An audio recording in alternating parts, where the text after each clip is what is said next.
국방 FM 국민과 함께 국군과 함께를 듣고 계십니다. 국가유공자는 대한민국의 오늘을 있게 한 주인공들입니다. 유공자를 위한 보훈은 국가와 국민의 의무이며 대한민국의 미래를 위한 소중한 사업입니다. 한 주간의 보훈사업을 살펴보는 보훈사업은 국가의 미래. 대한민국 무공수훈자회 하두철 조직국장님을 연결하겠습니다. 하두철 국장님 안녕하세요.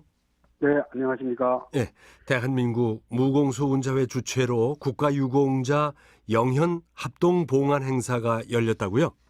네, 저희 대한민국 무공수훈자회 대구광역시 지부가 주관한 국가유공자 영현 합동봉안 안장 행사가 지난 목요일 13일에 대구광역시 달성군민체육관에서 거행이 됐습니다. 네. 이날 합동봉안 안장 행사는 대구광역시 주요 기관장들과 보훈안보단체장들, 또 이장하시는 국가유공자 유족들, 그리고 박종길 대한민국 무공수훈자회 회장을 비롯한 전국 16개 시도지부장과 유족지부장, 회원 1천여 명이 참석한 가운데 장엄하고 정숙한 분위기 속에서 진행이 됐는데요. 네.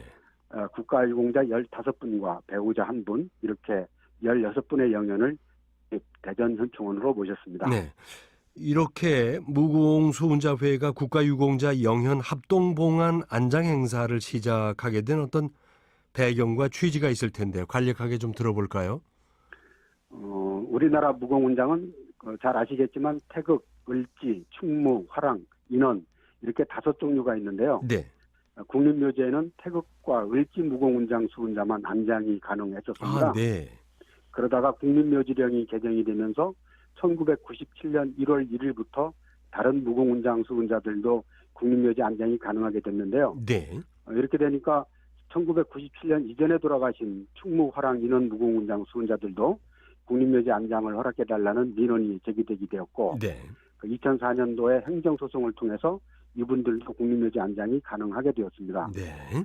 1997년 이전에 돌아가신 충무, 화랑, 인원 무공훈장 수훈자는 대략 한 7,400여 명 정도인데요. 네. 저희 대한민국 무공수훈자회가 그 유족들을 도와서 사설묘지나 야산에 묻혀 계시던 이분들의 영연을 현충원이나 호국원으로 모셔드림으로써 국가유공자에 대한 마지막을 다해드리자는 그런 취지에서 시작한 것이 국가유공자 영연 합동봉안 안장 행사입니다. 네.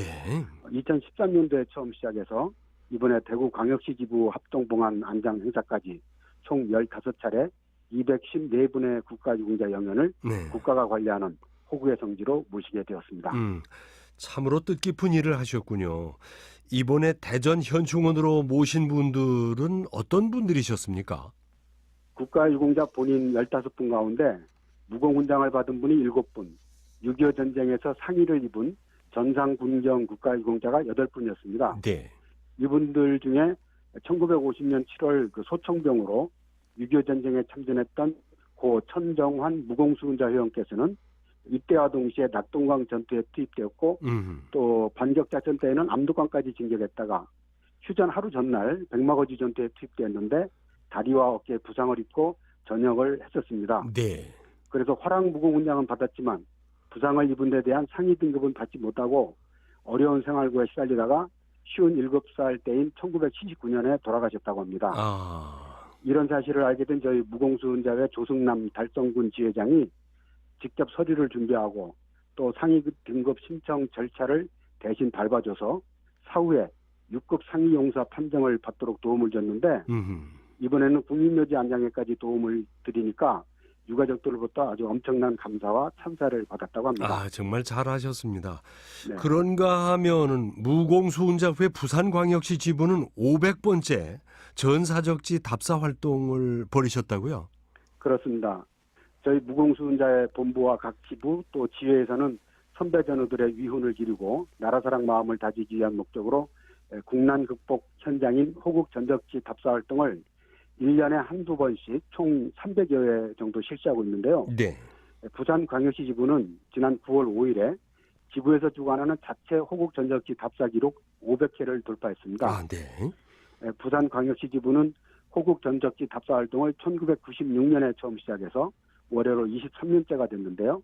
한 달에 한두 번, 1년에 20여 차례 답사 활동을 꾸준하게 진행해서 지금까지 연인원 2만 5천여 명이 참가한 것으로 집계가 됐습니다. 네. 부산광역시 지부 호국 전적지 답사 활동은 교통비와 식대 등 경비를 참가자 개인이 부담하고 있는데 무공수운자 회원뿐만 아니라 가족이나 일반 시민과 학생 등 답사를 희망하는 사람은 누구나 참여를 할 수가 있습니다. 네. 참 20여 년간 꾸준히 활동을 해오셨다는 게 참으로 놀랍다는 생각이 듭니다. 이번에 500번째 답사였다는데 어디 좀 특별한 곳을 다녀오셨는지요? 지난 9월 5일 출발한 500번째 답사는 특별히 백두산 등정 일정으로 5박 6일간 지부장을 비롯한 회원, 가족, 일반 시민 등 45명이 다녀왔습니다. 네. 남북의 평화통일을 기원하면서 백두산 서북쪽 능선 등정을 했고요. 대고구려의 웅운한 기상을 찾아서 광개토대왕 능과 비, 장소왕릉, 국내성 터 등을 방문한 데 이어 압록강과 금강 대협곡, 고산 화원 등에 대한 탐사 활동도 벌였습니다. 네. 이번 답사에 참가한 사람들은 민족의 성지 백두산과 또 중국 국경 쪽 압록강에서 보이는 북한 땅을 바라보면서 하루빨리 남북한이 평화통일을 이루고 한반도에 완전한 평화가 정착되기를 간절히 기원하고 돌아왔습니다. 아, 네. 국가보훈처가 미국과 푸에르토리코의 6.25 참전용사들을 초청했죠? 그렇습니다. 지난 10일부터 오늘까지 5박 6일 일정으로 미국과 미국 자치령 푸에르토리코 참전용사와 가족 117명이 국가보훈처 초청으로 우리나라를 방문했는데요. 네. 미국 참전용사와 가족이 107명, 푸에르토리코 참전용사와 가족은 10명입니다. 푸에르토리코는 1950년 9월 23일 위기에 처했던 우리나라를 돕기 위해서 3개의 보병대대와 1개의 포병대대 그리고 1개 탱크 중대로 이루어진 제65 보병연대를 파병했었습니다. 네. 이 푸에르토리코군은 미 육군 제3사단에 배속이 되어서 주요 전투에 참전, 불굴의 투혼을 발휘했는데요. 네. 특히 1950년 12월 장진호 전투에서 중공군에 포위된 미 해병대를 엄호하고 방어 진지를 구축함으로써 장진호 전투 성공에 결정적 역할을 하기도 했습니다. 아, 네. 이 푸에르토리코는 제주도 약 5배 정도 되는 규모라고 합니다. 네. 카리브해에 있는 작은 섬이고 약 370만 명 정도밖에 안 되는 주민이 거주하고 있는 미국 자치령인데 6.25 전쟁에는 연인원 6만 1천명이 참가해서 756명이 전사하고 100여 명이 실종이 되는 큰 희생을 치렀습니다. 아, 네. 이번에 방문한 분들 중에는 그 유명한 아까 말씀하신 장진호 전투에 직접 참가했던 미 해병대 참전용사도 계셨다고요? 네, 올해 87세이신 랄프 가스텔럼 씨가 그 주인공인데요. 네. 1950년 9월부터 51년 6월까지 미 해병 제1사단 병장으로 참전해서 인천 상륙작전과 장진호 전투, 흥남 철수작전에 모두 참가했던 분입니다. 아, 네.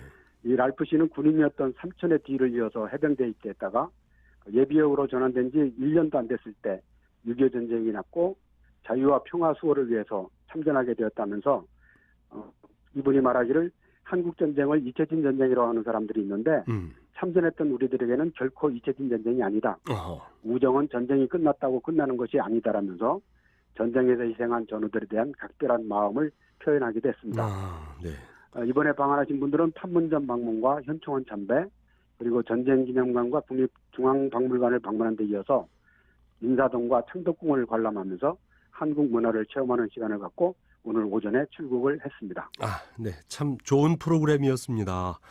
국가보훈처가 최근 군에서 사고로 순직하거나 다친 장병들을 국가유공자로 결정했다는 소식이 있죠? 네. 국가보훈처는 지난 9월 4일 열린 보훈심사회의에서 지난 7월 17일 포항 해군 제6전단 활주로에서 일어났던 착륙기동 헬기 마리논 추락사고로 순직한 고 김정일 대령 등 5명에 대해 순직궁정 국가유공자로 결정했습니다. 네. 국가보훈처는 이들 5장병의 유가족들에게 대통령 명의의 국가유공자 증서를 수여하고 매달 보훈급여금 지급을 비롯해서 교육, 취업, 의료 등 생애주기에 맞는 보훈정책 지원을 통해 이분들의 유족들이 제2의 인생을 설계할 수 있도록 다양한 예우정책 지원에 최선을 다할 예정이라고 밝혔습니다. 아, 네. 또 작년 8월에 그 K9 자주포 폭발 사고로 부상을 입고 전역한 이찬호 병장에 대해서도 공상군경 국가유공자로 결정을 했는데요. 네. 이찬호 병장은 전역 후에 바로 국가유공자 등록 신청을 했었고 보훈처는 국가유공자 요건 의결과 또 공상공정 등급 심사를 위한 신체 검사 등의 그 절차를 거쳐서 지난 9월 5일 열린 보훈심사위원회 회의를 통해 국가유공자로 최종 결정을 한 것입니다. 네, 다양한 소식 잘 들었습니다. 고맙습니다. 네, 감사합니다. 보훈 사업은 국가의 미래. 대한민국 무공수훈자회 하두철 조직국장님과 함께 한 주간의 보훈 사업 내용을 살펴드렸습니다. 군가 듣겠습니다. 육군가.